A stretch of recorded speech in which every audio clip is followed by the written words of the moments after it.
Combate, a trincheira do contribuinte. Menos impostos, mais empregos.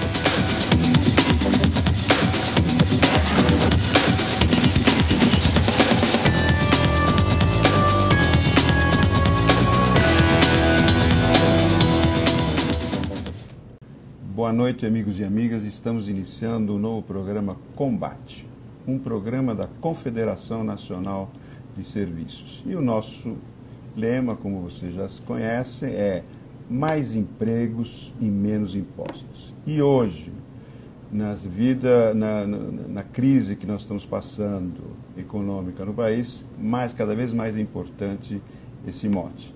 E hoje, para falar um pouquinho sobre a atuação da empregabilidade, dos procedimentos econômicos, nós convidamos Clemente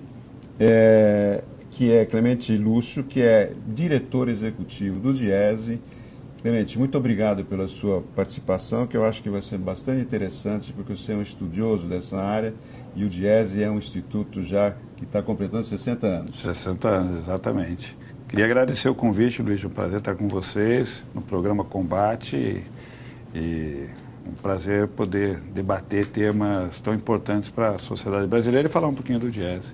Com certeza, é exatamente isso que eu queria pedir um pouquinho, que você historiasse um pouco como é que o Diese, como é que ele foi montado, quais eram os objetivos e quais são os objetivos do Diese nesse momento. Olha, Luiz, o Diese foi criado em 1955, há 60 anos atrás.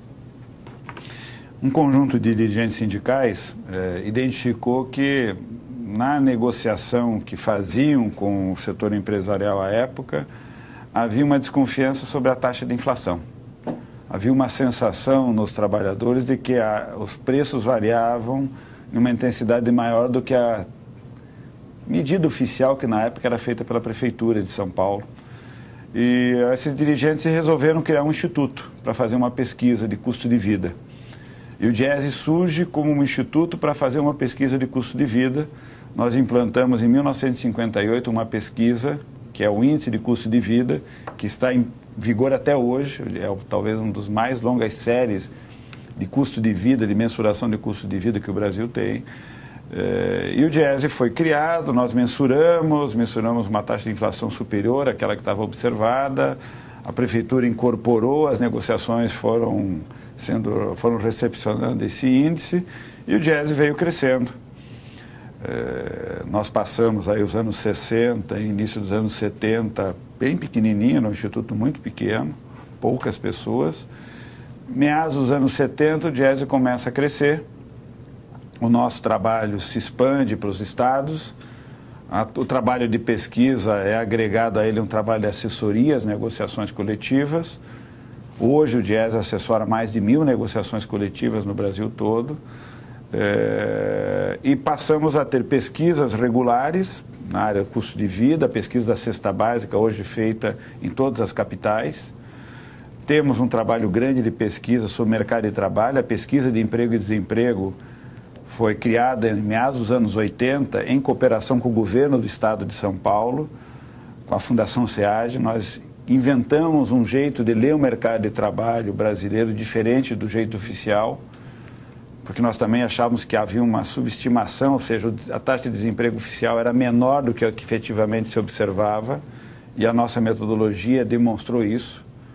Mas são conflitantes com essa metodologia da FIP ou do SEAGE? Metodologia de desemprego, só quem tem é o IBGE e o Diese e a Fundação SEAD. Nós somos as duas únicas instituições, o IBGE é índice oficial da União, a Fundação SEAD junto com o Diese criaram um jeito diferente. Esse jeito diferente, no começo houve muito embate, mas mais recentemente, o ano passado, na Conferência Internacional do OIT, na parte de estatística, a Organização Internacional do Trabalho faz conferências mundiais de estatística, e nesta conferência mundial, a metodologia que nós desenvolvemos foi recepcionada como uma metodologia recomendada pela OIT, inclusive para os países desenvolvidos. Quer dizer, esse seguro-desemprego hoje que é publicado pelo IBGE conflita com...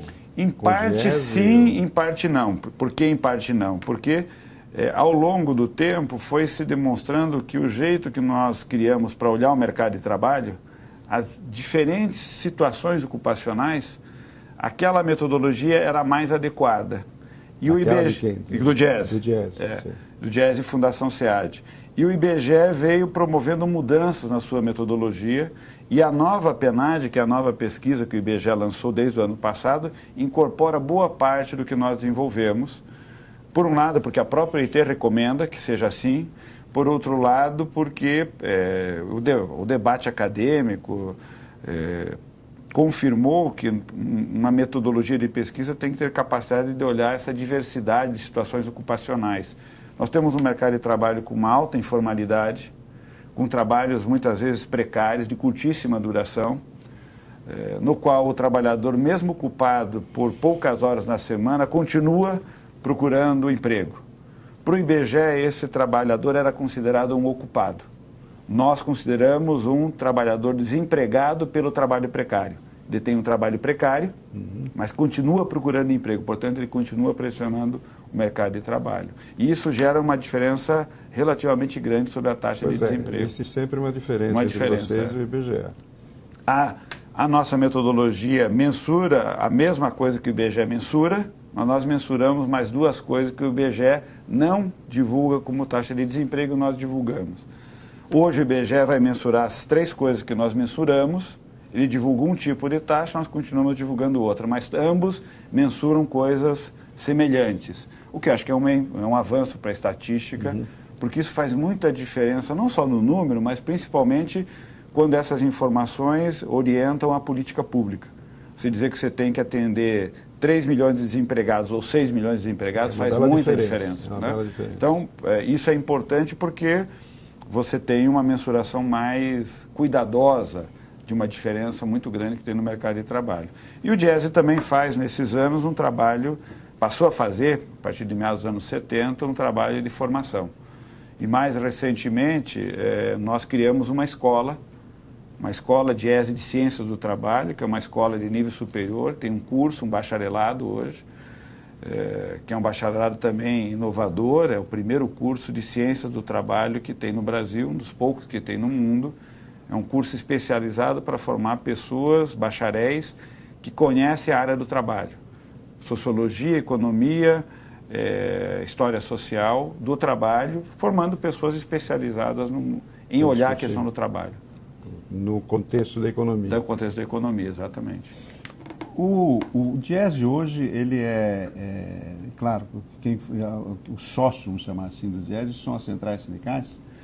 Os sócios do Diese são entidades sindicais de trabalhadores, sindicatos, são 750 sindicatos, predominantemente sindicatos de trabalhadores, federações e confederações de trabalhadores e as centrais sindicais.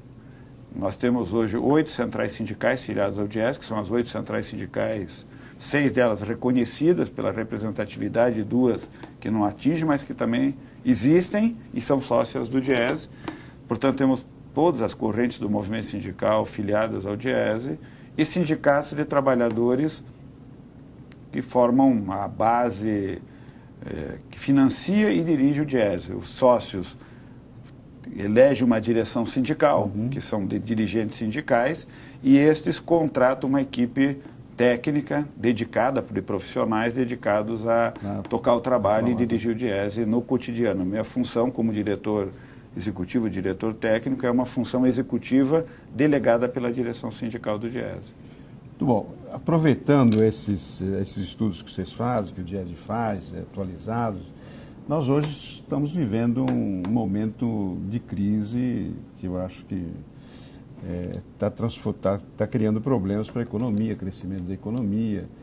E como é que você está vendo, especialmente o problema do desemprego? Porque realmente esse ano o desemprego está sendo, pelo menos através das informações do próprio CAGED e do próprio IBGE, etc., vamos chegar a um índice bastante elevado de desemprego, chegando a 1.400.000, 1.600.000, pelo menos o que estão falando aí das perspectivas disso.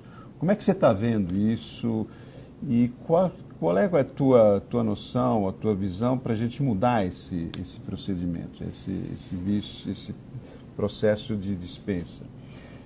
E também em quais setores que isso está crescendo mais que os outros setores? Vocês têm alguns estudos e alguma ideia disso? Bom, Luiz, eu acho que a primeira questão importante é que nós fizemos nos últimos anos uma mudança de estratégia muito importante para o país, que foi colocarmos a locomotiva do mercado interno como uma locomotiva para puxar a nossa economia.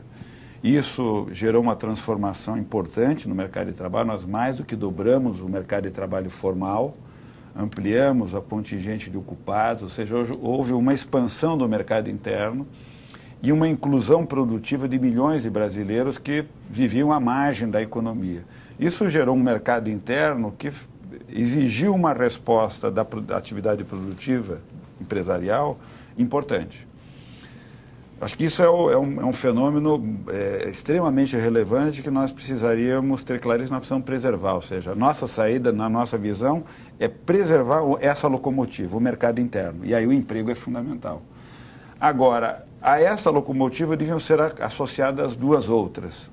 Uma delas a esta base de crescimento do mercado interno precisaria ter uma resposta de atividade produtiva colada a ela.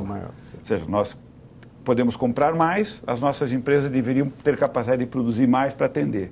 Se nós não o fazemos, isso vaza para o mercado externo. Na base industrial isso aconteceu, porque a gente manteve uma política cambial desfavorável a uma atividade produtiva e, simultaneamente, nós não tivemos capacidade de ter uma política econômica orientada para a atividade industrial e, simultaneamente, orientada para um processo de inovação, que tem aí o rebatimento para a terceira dimensão, que é o quanto que esta base de inovação na indústria repercute diretamente nos demais setores, especialmente no setor. Você está dizendo que, então, que a indústria não fez o dever de casa? No Brasil, a indústria não fez o dever de casa, seja porque a atividade industrial é empresarial, seja porque a política macroeconômica não estimulou uma atividade empresarial. A inovação também não foi estimulada, é isso? Não foi estimulada porque, fundamentalmente, a atividade produtiva da indústria não foi estimulada. Ninguém inova se não tem a perspectiva produtiva. E, portanto, os programas... Mas o que faltou nesse estímulo? Porque, ultimamente, veja bem, a gente sentiu que o governo atendeu a muitas reivindicações da indústria, né? Mas em termos de diminuição de carga tributária, em termos de diminuição de aumento de financiamento, etc. Houve um processo de desindustrialização que foi muito mais pela entrada de produtos estrangeiros ou porque a indústria não fez o dever de casa? Você tem... O nosso problema é que nós temos, desde o início dos anos 90, uma situação cambial que não favorece a estruturação da atividade produtiva em um mundo de um nível de concorrência como nós temos hoje. O nosso câmbio deveria ter um posicionamento que é um posicionamento que permita às empresas competitivas competir no mundo difícil, né? A nossa valorização cambial, que ajudou a segurar a inflação, o fez em cima de um aperto na capacidade competitiva da indústria muito pesada. De tal forma que era desvantajoso produzir internamente, porque você não conseguia concorrer com aquilo que o câmbio conseguia trazer de fora. Todos os países com desenvolvimento como o brasileiro que fizeram e alçaram sua indústria como indústria competitiva, fizeram com um nível de câmbio capaz de dar a elas a segurança de que você tem um investimento que se realiza com capacidade competitiva. Não sei se cortar, mas já estou te cortando. A Alemanha, por exemplo, na Europa, o euro valorizou mais que o dólar e a Alemanha continua vendendo. Sim, mas porque eles fizeram, a tarefa anterior deles foi feita no pós-guerra com uma proteção cambial fantástica. Eles estruturaram a base produtiva deles anterior. Agora, quando eles ampliaram a concorrência deles, eles tinham um mercado interno europeu, que a crise europeia é parte disso, e ao mesmo tempo, a outra parte, que eles fizeram um acordo interno capital e trabalho para assegurar essa transição. Ou seja, eles equilibraram a capacidade competitiva das empresas deles com uma base produtiva e tecnológica fantástica. Pois é. Né? Mas acho que não foi muito mais importante a inovação. Não, então, mas sim, mas aspecto é que você só faz a inovação se você tem mercado.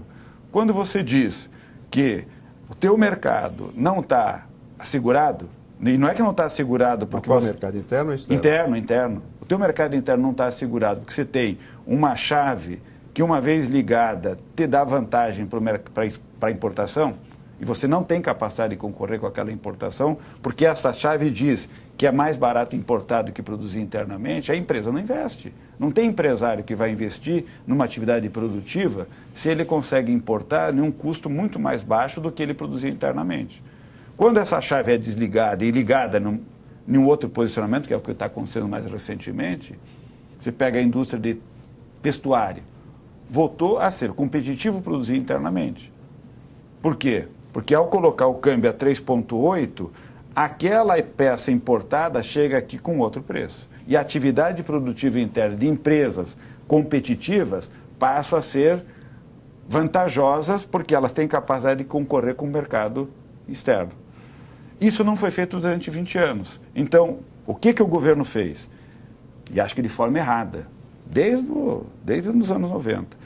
Era oferecer para essa desvantagem cambial compensações tributárias, desonerações, crédito, que são importantes, são parte de uma política microeconômica, dependendo do que você quer desenvolver, mas elas não compensam a desvantagem cambial. Agora, você não acha que também faltou um pouco para decidir qual é a nossa vocação industrial no Brasil? Porque, por exemplo, nos Estados Unidos...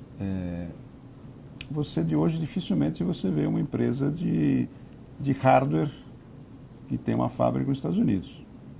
Mas tem no Vale do Silício tem uma grande formação de tecnologia que inova, cria produtos, cria serviços, cria todo um processo que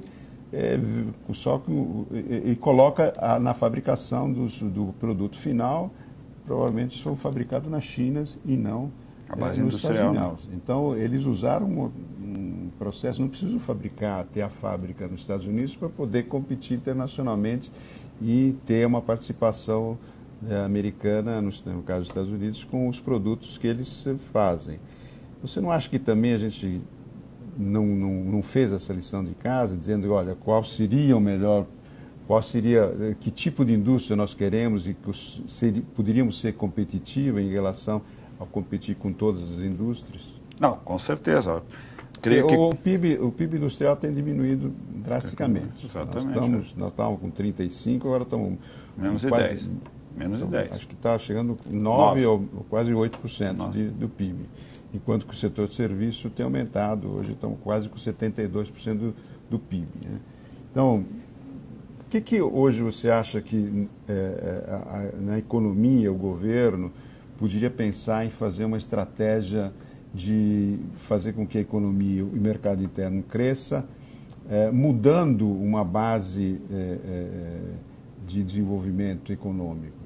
Eu acho que a primeira coisa que nós temos que ser claro na nossa visão é que nós somos uma economia integrada ao mundo. Então, exatamente. Então, já que ela é integrada, nós não vamos produzir tudo para nos... Então, se ela está integrada, nós temos que fazer justamente essa reflexão. No que nós somos competitivos e vamos produzir para nós e para o mundo, e o que nós vamos importar do mundo para atender às nossas necessidades. Isso é a base da discussão de uma política industrial. Exato. A segunda coisa que eu acho é que nós precisamos superar essa divisão conceitual entre indústria, serviço e agricultura, principalmente nessas três bases. Né? Por quê? Porque essa divisão não existe mais. Não existe. Você é uma coisa só. Você tem, na verdade... São vasos comunicantes. Exato. Você tem uma estrutura produtiva que integra a base material que está na boa parte na agricultura e no setor extrativista até o serviço. E cada vez mais o valor agregado da produção industrializada está no serviço. É que o serviço inova na medida que você tem base industrial. Então, a inovação do serviço, em parte, ela absorve a inovação tecnológica que vem na base industrial. Ela é estimulada por isso. Não, pode ser o contrário também, né? E na medida que você tem capacidade de fazer esse processo, o setor de serviço traz demandas de inovação para a indústria. Então, você pensar essa relação, O que os americanos estão percebendo é que, na medida que eles transferiram boa parte da base produtiva, eles perderam parte dessa comunicação e estão tentando reindustrializar uma parte da sua base produtiva para não perder essa base produtiva. Não que eles vão ter tudo de volta, mas eles precisam ter a engenharia da produção para ter a conexão com a demanda do serviço. Então, essa transferência que eles fizeram, eles viram que eles perderam, estão recuperando parte. Mas tem que estar integrados. Mas viram que é onde se agrega muito valor no setor de serviço, conectado com a indústria. Nosso sistema brasileiro, essas conexões, apesar de estarem talvez cada vez mais conscientes, elas não estão operando. A nossa base industrial não está orientada por escolhas da sociedade nessa lei que você disse. Bom, qual é a nossa base produtiva industrial? Com certeza na agricultura. Com certeza. Nós devíamos agregar valor. Eu sempre brinco. Bom, nós somos um grande produtor de laranja. Ótimo.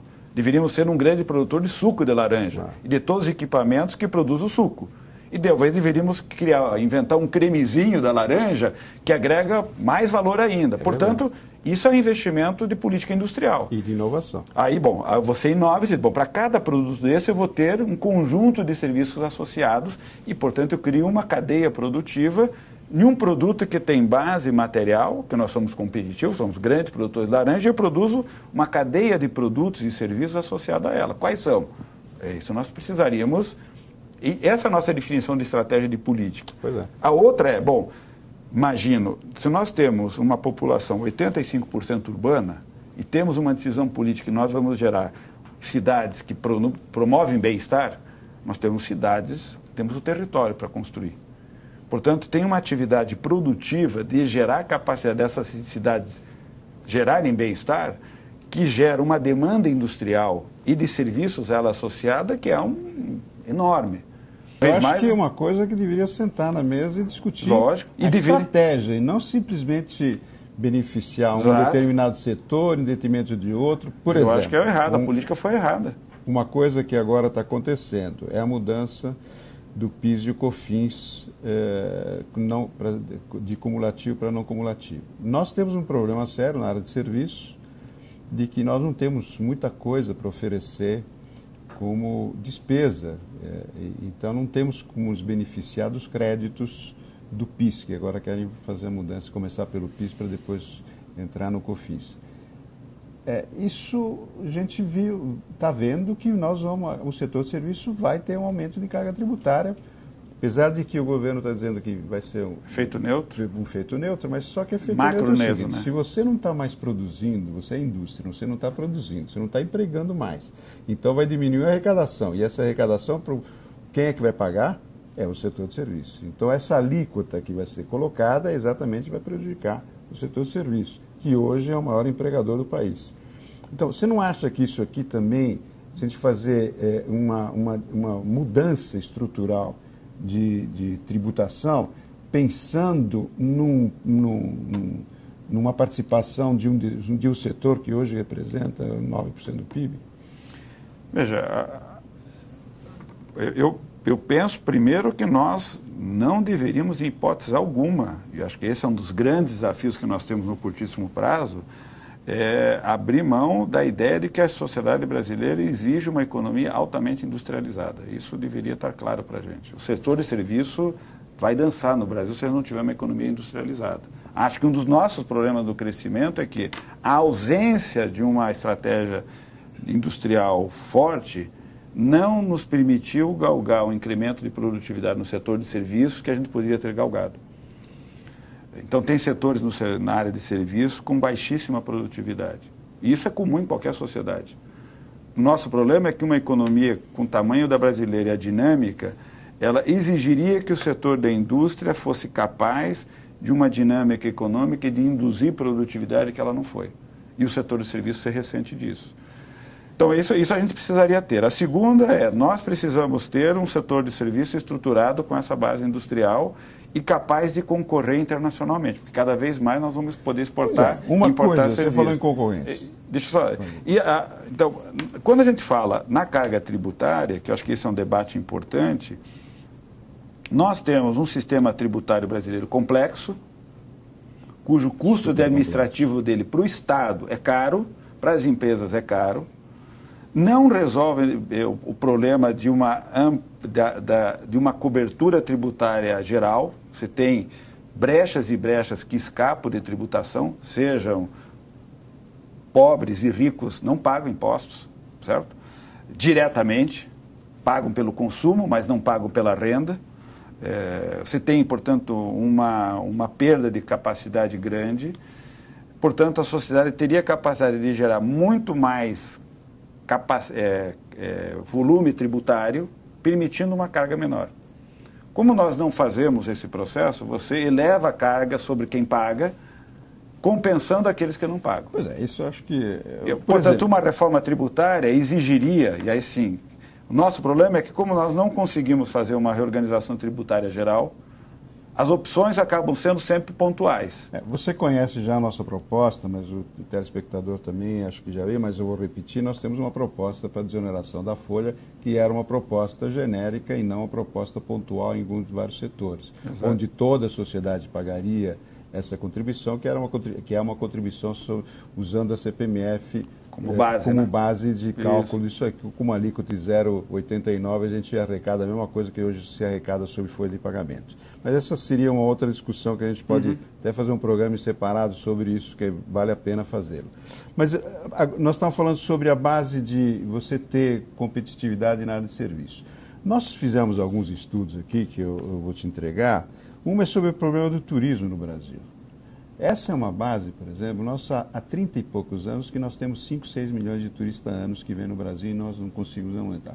Com os recursos naturais que nós temos, nós não estamos aproveitando isso. Exatamente. E nós aumentamos para 20 milhões de turistas ano, por exemplo, nós estaríamos alimentando não só o setor de serviços, não só diminuindo a nossa diferenciação, né, exatamente na exportação, porque isso seria uma exportação de serviços, né?